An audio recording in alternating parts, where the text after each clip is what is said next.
Wisdom. It's an incredibly valuable asset. Some would say more precious than gold. It's attractive, appealing, admirable. Conversely, a lack of wisdom is the basis of immaturity, blind spots, and bad decisions. Wisdom. It can be gained over time, but it can't be rushed. But wisdom can be shared. That's precisely what we are here to do right now. Today, we are here to hack wisdom, to distill it, to understand it, and to process it. Why? To get better at life. Welcome to The Main Thing.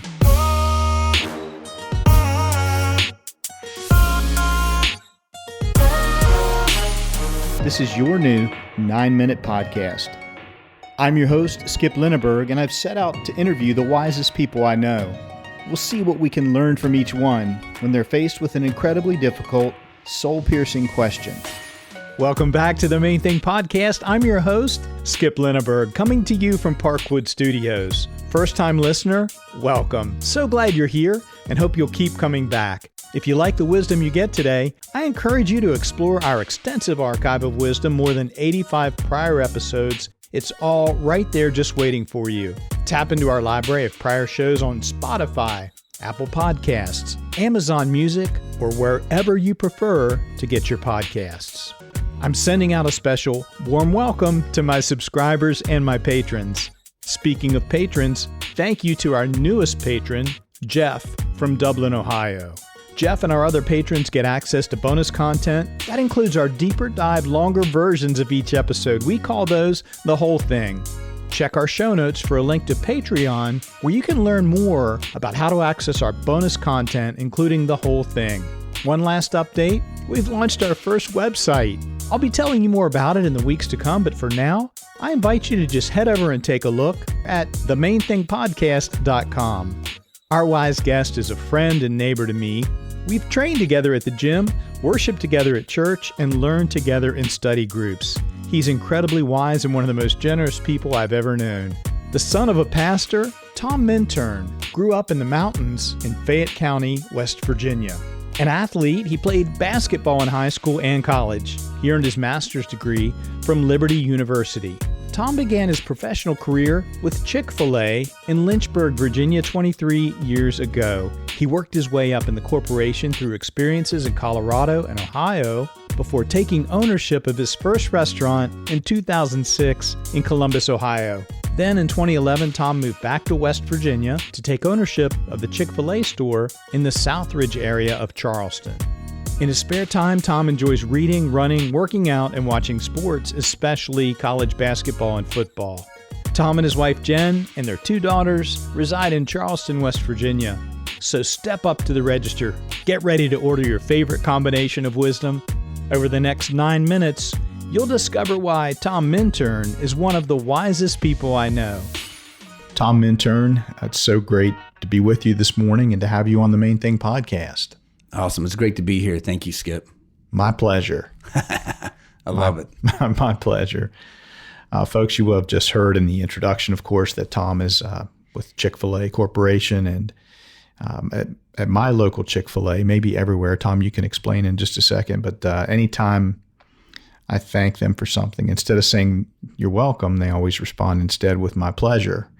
Pull the curtain back. What's that all about, that phrase, my pleasure? It's awesome. It's one of the things that does set us apart. But in true transparency, Truett Cathy, our founder, picked it up from the Ritz-Carlton in Horst Schulze, and he started a 10-year process. Oh, wow. Of saying to us, hey, when people say thank you, say my pleasure. It took probably 4 or 5 years for us as a corporation to get it. But it really is our pleasure to serve you, and that's our mentality and our attitude as we serve our guests.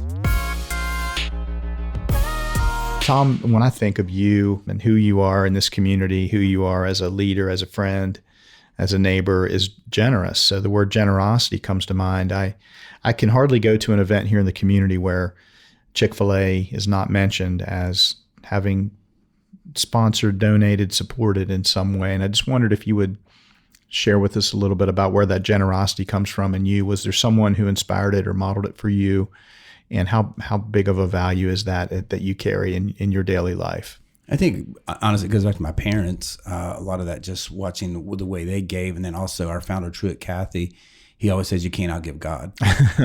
That's a true statement. And so I feel like our business has been blessed because of our generosity and just giving to when the situation is needed. Like when we have a crisis in our community, we just 2 weeks ago in the apartment fire, we got a call, hey, we could please feed the firefighters. Of course, we were already, ironically enough, we were already calling to try to find out who to get a hold of to see what they needed, because we knew that there was it was going to be a long night for them. So we that's what we do. It's what we're called to do. And I feel like our team rallies around that cry to be able to help others in their times of need. So, and our goal is to help them too. So I think it's a win-win. Unifying and motivating. Yes. Yeah. It's fun to be a part of that. Everyone gets lifted up. Yes. Yeah. Yes. Yeah. It's more awesome. Than the day-to-day. Tom, you shared with me that as part of your weekly routine, your rhythm of your week, that you devote each Wednesday. We're recording here on a Wednesday as a day of reflection. Yes. Tell me more about that.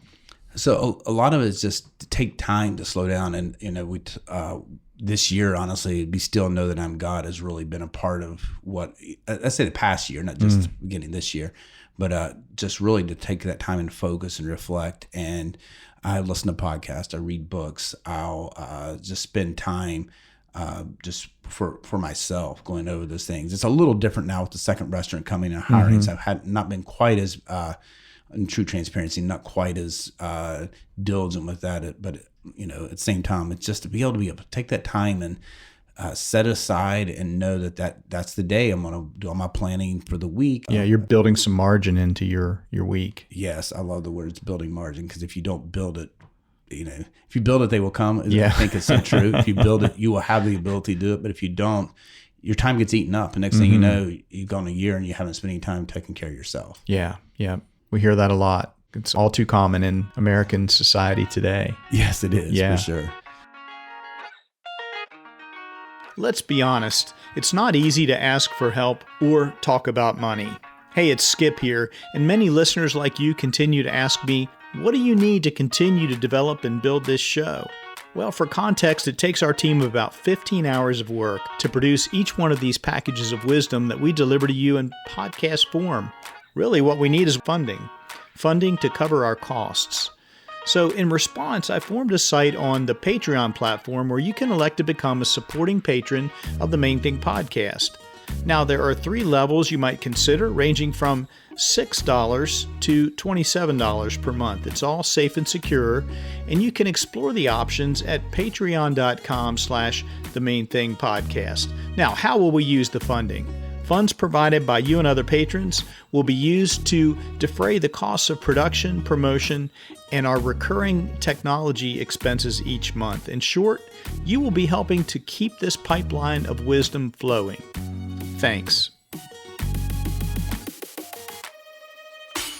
Well, Tom, thank you for giving us a glimpse in who you are and how you live. That brings us to the pivotal moment in this show, the question that I ask each and every wise guest.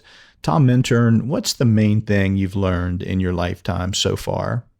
I think, honestly, it's in our day-to-day operations at Chick-fil-A, and also as a parent, is expectations. And we have a 4-step process. It's the set expectations, which is to make sure that everybody knows what the expectation is for that day and that moment, that shift. And then, so it's set expectations is number 1. Number 2 is to communicate them and communicate them clearly. And then the third thing is to clarify.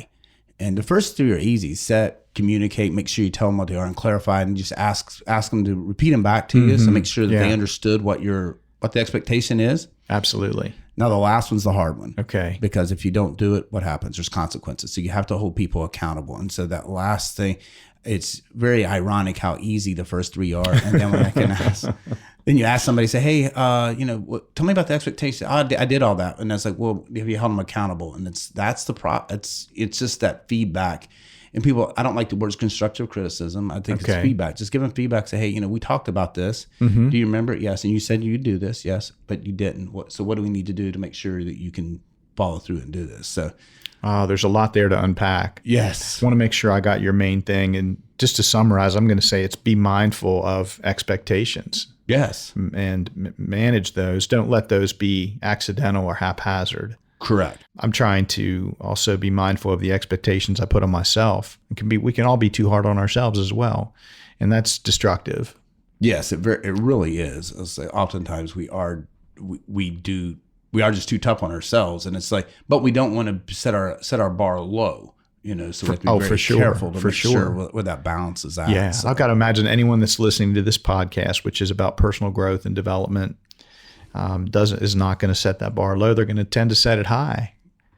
Which is awesome. I mean, I think that's the way you should do, but I think you also need to have those truth tellers in your life. Talk about the accountability part that make sure that you have that person that will help you create balance and say, hey, you're being too tough on yourself, or you're not. You may need to change your approach to that. Right. And be a little bit more of a learner in that situation. So yeah, or give yourself a little credit here, Tom. You really did well. That really shows that you're growing in this area. Yes, exactly. Keep going. Yes. One of the things that I heard you say was let's go a little deeper into that hold accountable to expectations.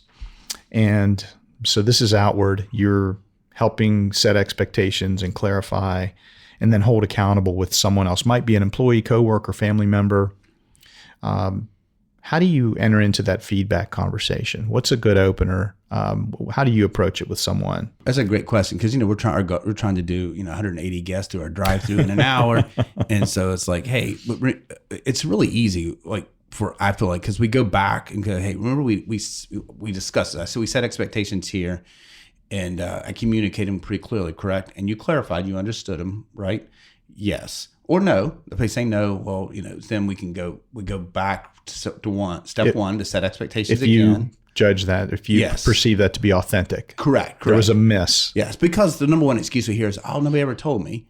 I'm sure, and that happens in all aspects of life. Yeah. But we trust that. We go back to step one, set expectations, communicate, clarify, and then the accountability say, well, hey, we expect this to be happening from this point forward.